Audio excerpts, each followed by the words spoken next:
ہے کہ تاکہ یہ قوم سے انتقام لیں۔ اب آپ دیکھو کہ وہاں راجکماری صاحبہ خالی سیشن کری جیسے اس کا چچا کرتا تھا ڈرامے بازی وہ بھی کری ہے، وہاں کوئی کام نہیں ہو رہا۔ لا اینڈ آرڈر کی صورتحال خراب ہے، لینوں میں عورتیں مار رہی ہیں، حمل کر رہے ہیں، بچے مار رہے ہیں اور آٹے کے نام پہ اربوں روپے کھا رہے ہیں۔ تو آپ ایسے بگوڑوں کی بات کرو، ان میں کچھ شرم بھی نہیں ہے جو صرف ٹی ویوں پہ بیٹھی عوام ہے۔ خدا کی قسم لوگ ان کے چہروں پہ ان کو جلا کے رکھ دیں گے، ان کے اوپر لعنت بھیجے گی عوام۔ یہ بیٹھ کے صرف بند کروں میں سیکورٹی میں یہ بکواس کر رہے ہیں، میں عوام سے کھڑا ہوں۔ الحمدللہ میں فخر ہے کہ ہم عمران خان کے ساتھ کریں اور ہم عوام سے آئے ہیں اور ہر لمحے عوام میں 24 گھنٹے عوام میں۔ یہ چور لوگ ہیں، یہ صرف پاکستان کے خلاف ان کو بٹھایا گیا ہے ایک طاقت کے ڈنڈے پہ، اور پاکستان ڈنڈاستان ہے۔ ہم اس کے خلاف کھڑے ہیں کہ ہم اس ملک کو ڈنڈاستان نہیں بننے دیں گے۔ قربانی ہے تحریک انصاف کے لیڈر عمران خان کی، پوری قوم کو سلام ہے کہ جو انہوں نے ان کی ہر بغیرتی کا سامنا کر کے عمران خان کو ووٹ دیا۔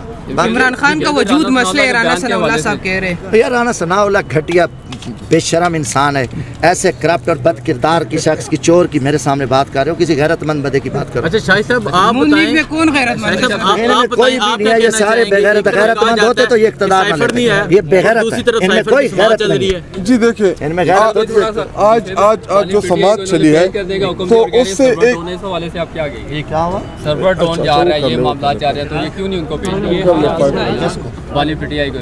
سر یہ نہیں کرتے، یہ ڈرے ہوئے ہیں، یہ بزدل ہیں۔ ہمارا پہلا دشمن ہے جو عمران خان کے نام سے کانپتا ہے۔ ان کا بس چلے پاکستان میں جتنے عمران ہیں سب کو قتل کر دیں، ان کی مجبوری یہ تو اتنے بزدل ہیں، گرے ہوئے لوگ ہیں۔